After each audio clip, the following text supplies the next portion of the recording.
Hello, welcome back to another Swans Cast match preview.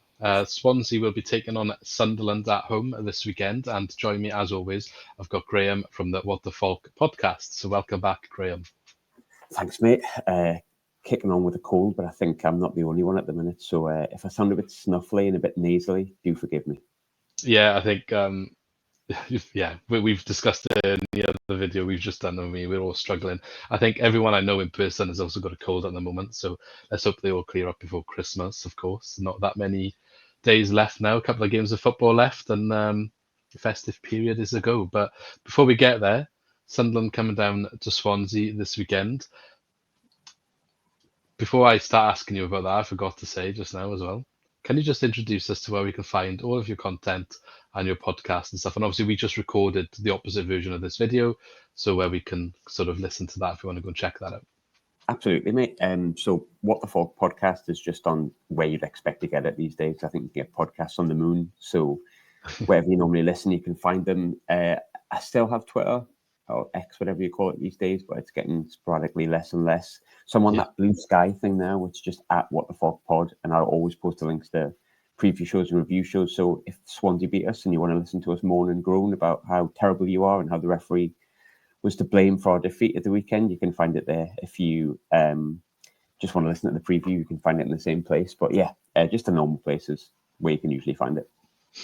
Yeah, so go check that out, and I'll have it linked in the description as I always do to the. Usually, I have the Twitter and a link to anywhere where the podcasts are found. Anyway, so check that out. It should be below by the time you watch the video. Anyway, so before we get on to this game and this season, I have been asking a little bit about what happened last season in these pre-matches or these previews.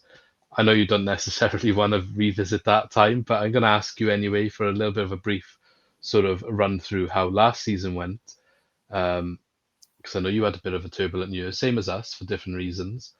But yeah, if I can just ask you for some thoughts on that, please, if you don't mind. I think the term falling off a cliff would probably sum it up really, really well. To be honest, we finished in the playoffs the season beforehand unexpectedly. We had Diallo, who I think people are starting to now see what kind of talent Amad Diallo is. He's kind of doing really well for Man United in the Premier League. We had a lot of good young players that were in the team at that time. Jack Clark was just sort of sprouting out, but you had a lot of experience in the spine. You had Danny Bart, who we ended up selling in that summer. Alex Pritchard went in the January, but you also had this young, vibrant, youthful team that Tony Mowbray just allowed to play. And that sort of continued in the season afterwards, but we came up a cropper when it comes to scoring goals. So we were just as good as we always were in terms of looking attractive, playing good football. But we missed the goals of Ross Stewart, who got, I think, 10 and 11, even though he was injured for most of the season. And he didn't have Diallo, who got 14 and could get you goal out of nothing. So we sort of missed that a little bit. Add in the fact that some of our better players, like Patrick Roberts, kind of went off form and got injured. And I think it was the beginning of the end, sort of, was the Swansea away game last year when he went down 10 men. We absolutely dominated. I think we missed like a million chances, and we kind of went, we're not scoring goals the same way we were last year. And it was anything that we did score came through Jack Clark. So if he didn't score, we didn't win. And that gets frustrating because you're sitting in like ninth, I think it was, when Tony Mowbray got sacked. But we played Swansea away, dominated the game against 10 men, 0-0.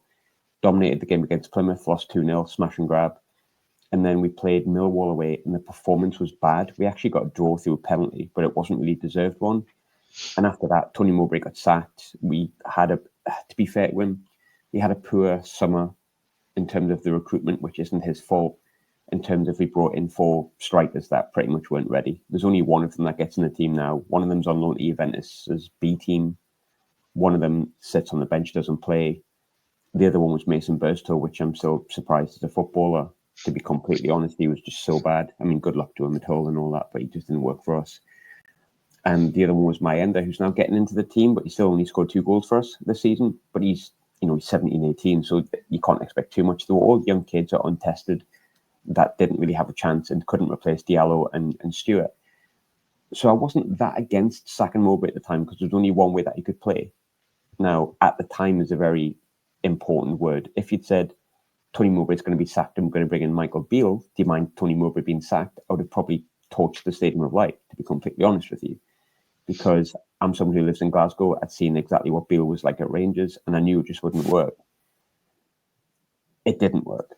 He came in, we were unimpressed with the appointment to begin with. It didn't feel like the right sort of appointment. It certainly didn't feel like a progressive one. But it was the things he did and the things he said which sort of turned the club upside down in like 12 weeks. He came in, lost the first game 3-0, awful performance, and came out, and the first thing he said in his first like post-match press conference, I need to apologise to the fans for that performance. The writing's on the wall from that spot, just awful. We then drew against Newcastle in the Cup, which is very exciting because we haven't played each other in 7-8 years. And look, those are a load of things I think people have seen in the media that happened with that particular fixture, and we ended up losing it and played awfully, didn't lay glove on them. I was first defeat in about 50 years against them. So that didn't enamour him to the club or the fans that much either, although it wasn't entirely on him, that one. But he was just, the football was poor. I started getting bored going, and then any questions that were levelled towards him, he came out and said, oh, the fans just don't like me because I'm from London. And then he went on to say, I haven't worked in London for 10 years. He was at QPR 4 years ago or something, 3 years ago. And it was just comments like that would just rubbed us all up the wrong way. And then the final 2 games, we got beat Huddersfield, who got relegated. We got beat off Tony Mowbray's Birmingham, who got relegated. And he substituted Trey Hume off the pitch. And as he substituted him off the pitch, Trey Hume goes to shake his hand, and he completely ignored him, and everyone's seen it. Now, that he got sacked after that game, but he went on Instagram to say, I didn't see him. It wasn't me. Like, I would never do that. He's a great young player. And he like shut up and got off Instagram. And then this particular podcast and other fans started getting this video from a different angle from this account called player__ID, which said, oh, Michael Beale didn't see him. He couldn't have possibly seen him. Like, look at that. Oh, you're getting just het up over different things. But if you go through the account, this account just defends Michael Beale continuously, including his spell at Rangers. Lo and behold, it turned out it was Michael Beale's allegedly burner account because he was linked to that account, and he was sacked about a day later or a day before that all came out. And then the club came in and said, we're going to put Mike Dodds in charge, who's like the assistant manager / first team coach, and we're going to try and end the season as strongly as possible. That's in February. We play Swansea at home. I'm sure you remember it, in his first game. We lose. We're 2-0 down after like half an hour. You're questioning what the heck I've done travelling 4 hours to go down. People who've travelled from literally next door probably thinking the same thing. And we just went on to just be totally uninspiring. Like, the team looked devoid of direction. But I think it came from February. Essentially, the club, the indication to me, and I can only say my opinion, is that the club gave up on the season because they made a really bad appointment. And we're just going to hope we keep the heads above water. In the end, I think we were only 4 points above the relegation spots. We were never in danger of relegation, to be completely honest. It never got that hairy. It was just at the end of the season, you went, oh God, if this had been extended by 3 games. But like, it's not extended by 3 games, so we were never in danger of it. But we went from 7th, I think, under Mowbray, beating Southampton 5-0. Couldn't score goals because of a bad recruitment in the summer. Terrible appointment. A fixture that came in against a team that we hate, that just went wrong. A manager that just rubbed us all up the wrong way. And then the team just, the management team, in my opinion, the board gave up on the season by appointing a man who wasn't fit enough to be the head coach. Not a bad coach, I don't think, but not a head coach. And we just fell apart. And we just ended up like crawling towards the end of the season. I think we won 3 in the last 15, maybe less. And it was just an awful end to the season. But, you know, I'm sure we'll get on to it. They fixed a lot of those things I've gone on about this season. So things are a little bit brighter than that. Well, that was going to be my next question. What's changed in the summer, and how is, well, we know you've had a good start this season. So, yeah, just elaborate on what's gone on there then. Sort of a lot of the problems from last season have been not fixed, but they've been identified and they've been built upon. I think it took us, it was 120 days from Michael Beale leaving to appointing the current manager, Reggie Slabreeze. And we were linked to a different manager every day. And it got to a point where you're just thinking, what's going on here? by the time this guy came along, who none of us had heard of, I'm not going to pretend I know who Reggie Slabreese was. I didn't. It was just a relief to have someone that was going to be taking the club forward. And that was a really good starting block, because it's sort of when everything that happened in the past, you went, okay, this is the manager. This is how we're doing it. I touched on before about the experienced players being sold, Lyndon Gooch, Danny Bart, and Alex Pritchard, and, other players as well. And losing Diallo, losing Ross Stewart. They were all experienced players outside of Diallo that, understood what it was like to dig in when things weren't going right. We didn't really have that last season. I think Joe played the best part of 40-odd games as an 18-year-old, started the season at 17. A lot of the other players were very young, and there wasn't really an experienced head around the place for when things went wrong to go, what do we do here? We've lost 7 in a row. What do we do? Which is always going to happen in the Championship. You're going to go on a bad run. We identified that a little bit in the summer.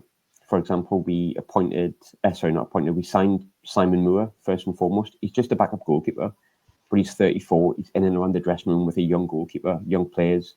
He's an experienced head to rely on. Alan Brown, unfortunately, who's injured at the moment. We do have injury problems, which I'm sure we'll come on to. Alan Brown came in, and he's 28, 29, played 10 years at Preston, captained them, played hundreds and hundreds of games. He's a player that can come in on the pitch and calm things down. Knows when to win a free kick, knows when to lead a team through stuff. And then at the back, you've got a player who I'm sure Wales fans will know very well, who's possibly the best centre-half I've seen since we've been relegated. Chris Mepham, tremendous defender, 26, absolute Rolls Royce of a player. You add in the likes of the fact that Luke O'Nine's now 29, sorry, tell lie 30. You've got a bit more experience in there alongside some really, really exciting young talent. So I think, the manager's set the team up very well. He's got a good set of players that have experience, but also a lot of youthful vibrance around them and a lot of talent. And so far, look, we're not on the best of runs. I think we're 1 in 8, so it's not great, but we've only lost 1 in 8. And I think what you can take from that is that some of our really highly rated young players have not been great for a couple of weeks. They've looked tired, but we've still managed to get results because we've got experience around them. We've had injuries.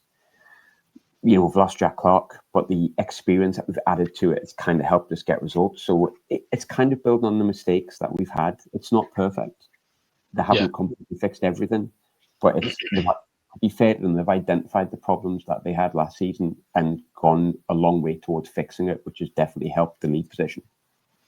It's definitely a massive turnaround from where you ended last season. I think a lot of fans surprised to see that, especially after a turbulent year and period with Beale coming in. I know you don't want to revisit that again, so I'm not going to go back there. But so going into this season, you've got a new man in charge.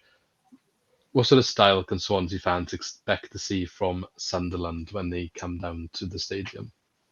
We'll be really crap in the second half and sit back.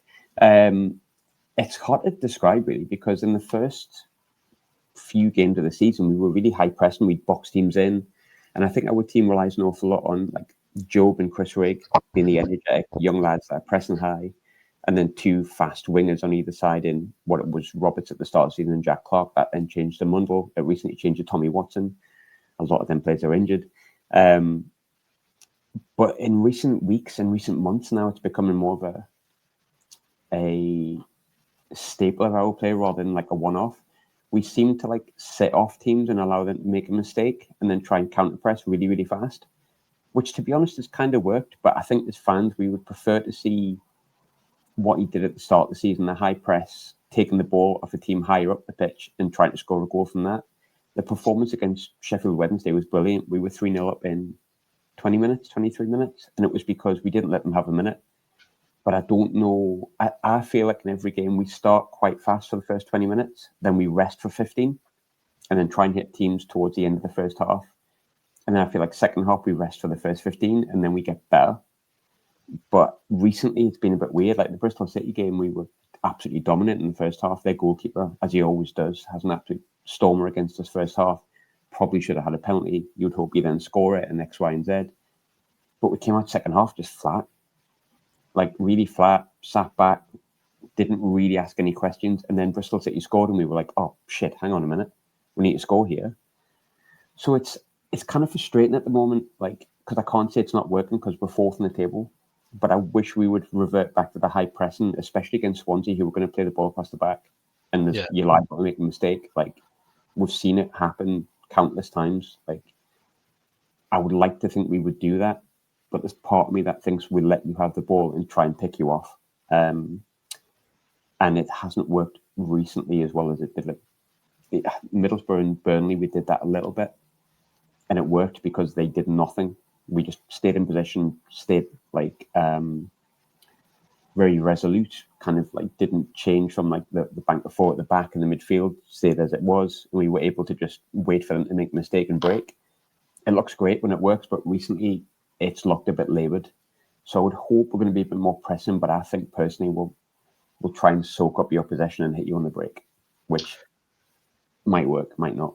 I didn't think that. To be fair, I thought maybe you'd be a little bit more on the front foot. So a bit surprised to hear that's the case. But I mean, if it works, it works. I did say to you in your video quite often, it's hard for us to break teams down like that. So maybe that's the idea. And if you do win it in the middle of the pitch on the counter, that is often where we concede opportunities. So, but at the same time, I think if we get the first goal, it puts us in a position where you have to then come out, and that can create more space for a second goal. That's usually the swings and roundabouts goes playing this way. However, having said that as well, I think a lot of the times when teams come at us, we start panicking and realise that we're not actually as good defensively as we thought we were. And the other team also realises, oh, actually, we can create some opportunities against these guys because they're not as good as maybe it looks like. I think a lot of our possession stats mask maybe how good we are at defending. You know, if you've got the ball for 60% of the match, then you're having to defend for less, for example. So we'll see. It'll be an interesting match anyway. It's a tough one at the end of the day. As you mentioned, you have only won 1 in 8. We've only lost 1 in 8, and he's sitting 4th in the league. So definitely a match that we would consider a tough one. I wouldn't say at all must win or anything. You know, if we get a good result, it's a positive result for us. I would say a draw is probably a positive result for us in this one as well, just because of 20 games into the season. I think you can take a good sample that the teams that are up there now are the teams that are doing well. Okay, so in terms of your formation and lineup, you don't have to go through the full thing, but who do you think would be on a pitch that is going to be worth looking out for to cause some damage? Because I know you said you got quite a few injuries to some of your key players. So which ones are going to be the biggest misses, and who's going to be coming in that we should watch out for in regards to doing some of the damage against Swansea? We're struggling with our left wing at the minute. We sold Jack Clark in the summer for 15 mil, which I don't think was enough by modern standards, but here we are. But Romain Mundle came in, and look, if I'm completely honest with you, there was no difference. Romain Mundle was as dangerous, created as much, but he's out with a hamstring injury and has been for a few weeks. Lo and behold, we brought in another 18-year-old from the academy called Tommy Watson, who's been kind of on the cusp of getting in the team. Absolutely class. Scored 2 goals against Stoke at the weekend, won us the game, tore Sheffield United to bits, was really unlucky not to score, won the penalty that unfortunately we missed. He's going to be out for a few weeks, perhaps months, because he's got a bit of a damaged ankle from getting a shot that was blocked, and he kind of, when you kick the ball and you go to shoot, and a great tackle, but unfortunate for us. So we've got nothing on the left. That's natural. So you could say a few different things. We're going to have to play a centre forward on the left. So it's going to either be Elijah Mayenda, who's right-footed and a bit scattergun. I do like him, but he's like, if he was meat at a restaurant, I wouldn't eat him because I feel sick. He's that raw, if you know what I mean. We may put Wilson Isidore, who in my opinion is a striker, but can play on the wing, and play Mayenda up front. I don't know. But in terms of players to look out for, we touched on it on our podcast before. For me, Joe Bellingham's our most important player. I would have said Dan Neil last season. Dan's had a good last 2 games, and he is a really good player. But I don't think he's suited to a defensive midfield position. But the reason he's in defensive midfield is because Job and Chris Rigger, you're kind of your number 8, and then you're sort of behind the striker number 10. For me, Job dictates everything. He can hold on to the ball a little bit too long. Sometimes he's liable to kind of put his foot in and get himself suspended and get sent off for a late tackle. But I'm not going to compare him to his brother. I don't care about his brother as much as I do him, because one plays for Sunderland, one plays for Real Madrid, and I support Sunderland. But in terms of the way that he puts himself about the pitch, he's very similar to his brother, and that's not a comparison. That's, he's from the same parents. Yeah. he's naturally going to like have a similar look. He looks like him. He plays like him in the sense that he's quite commanding and a dominating presence in the middle. But he's more of an 8 than a 10, in my opinion. He can play the 10. He played up front at times last season, and he's not too bad when he's sitting either. But when he gets the ball, he has an ability to know what the next pass is. I wish he scored a little bit more. I'm sure he feels exactly the same way. He's got 2 this season, both very good goals. One was a long-range drive from 25 yards. The other one's ahead of him getting in the box and playing like a 10. But when Job plays, we're a different team because his ability to be so commanding in the middle. He's 6'2", so he's bigger than his brother. He's taller. He's more of a physical specimen at times than what you'll see in the Championship, especially for like a lad who's 19, which is mental. But for me, Job's the most important player. But this might be a controversial opinion. The other player I'd look out for is Patrick Roberts. He seems to fluctuate with Sunderland fans. Like some fans think he's wasteful and doesn't produce enough. I think he's had a sticky run of form this season at points. I personally think he's our most important attacking player in terms of goal creation.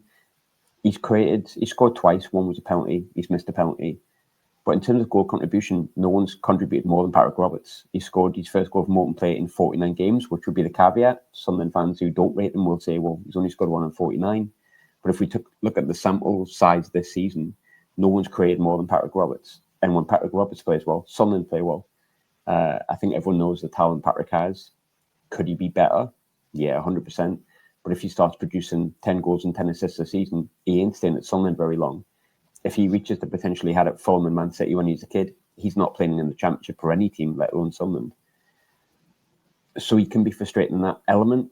But look, Patrick Roberts has created more goals and assists than any player in the team. For me to say Patrick Roberts, who's gotten this on the back of an assist and a goal in the past 2 games, isn't our most creative attacking player, I'd be lying. So for me, Job and Patrick Roberts at the moment, but Job's the main man in my personal opinion. Yeah, I thought those 2 names would come up, to be honest. Interesting to talk to Mandel. I know he's not going to play in this game, but we were heavily linked with him in the summer, and I was frustrated seeing how well he was doing earlier this season, I think, because we were having issues scoring and creating goals, and then perhaps there was argument that wingers weren't doing enough, and then you looked at Mandel, who was having the time of his life for Sunderland, and there was like, oh, another one that got away. But there we go. If I flip that question on its head then, what Swansea players worry you that might cause some damage to Sunderland's defence? I feel like, I feel really weird when it comes to Swansea because sometimes I look at the team and I think like, where's Nathan Dyer? Does that make sense? And that's going to make you laugh because I'm very used to Swansea being that team that was like the Premier League team for so long that was under Brendan Rodgers. I still remember Brendan Rodgers coming and we won 2-0 and he came out and he said, it was a privilege for Sunderland fans to see Swansea today. And I thought, what? But I have always been really impressed, and I don't know if this is a controversial opinion or not, and I don't know if this is a League One opinion. I always quite rated Harry Darlin when he was at MK Dons.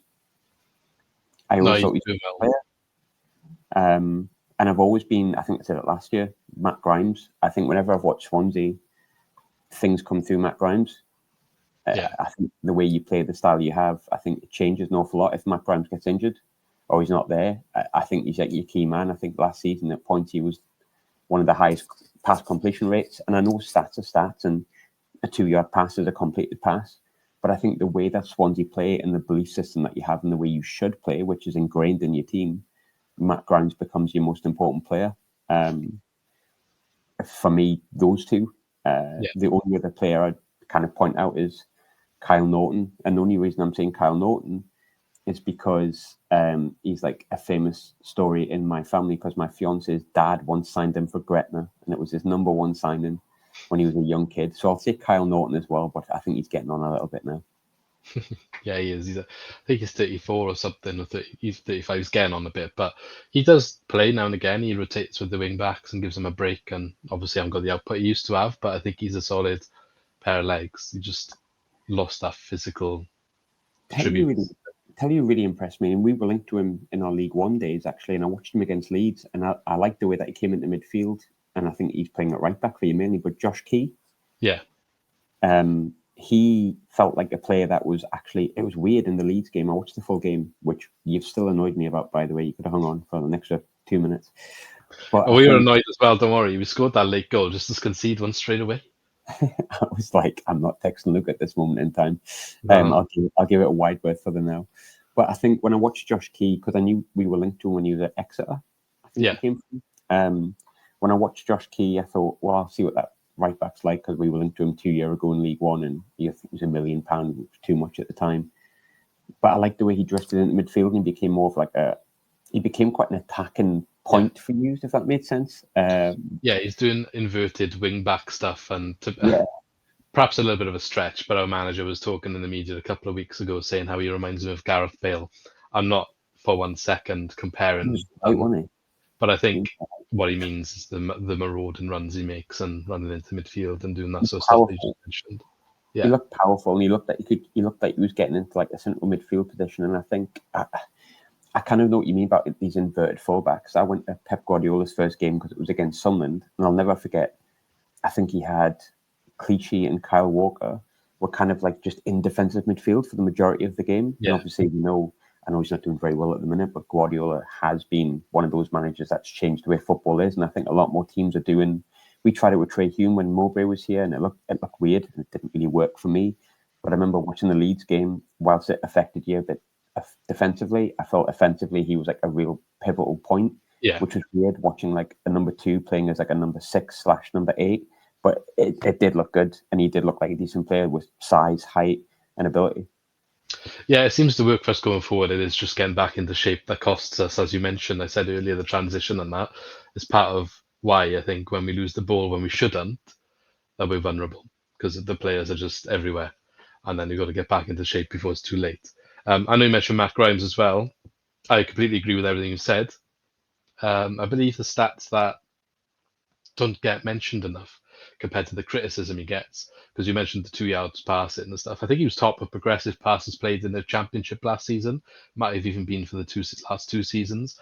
And a lot of the criticism he gets from Swansea fans, especially, is always backwards and sideways. But ultimately, he's still top in the progressive passing stats as well. So it's not just backwards and sideways. He's got a good pass on him. But his job in the Swansea team, as you said, is to refresh the play, is to regenerate it, to rotate it, to go one way then the other, spread the opposition around. And he's the deepest lying midfielder to do those things. It's not necessarily his job to play those defense splitting passes through the lines, which he can do, and he does do it sometimes. And those progressive pass stats do highlight that. But his primary goal is to basically rotate the play around the pitch and keep us moving, keep us ticking, and keep the opposition working. And he does that so well. And I think, as mentioned in your video as well, how Franco being alongside him has freed him up to do those things even more this season. But yeah, he's definitely, for me, an underrated player, I think, even in our fan base sometimes. Not everyone, of course, but you hear people, I think when we have a bad game, they start criticising him just because they think he slows the play down. But I think what they don't realise is he's just doing what he's asked to do by the manager for this style of play. Like, it's not his fault. Like, do you know what I mean? That's literally his job. But yeah, so there's a lot to be said there. I think we would miss him if he was injured, like you said. We haven't actually had to experience that, touch wood, like ever.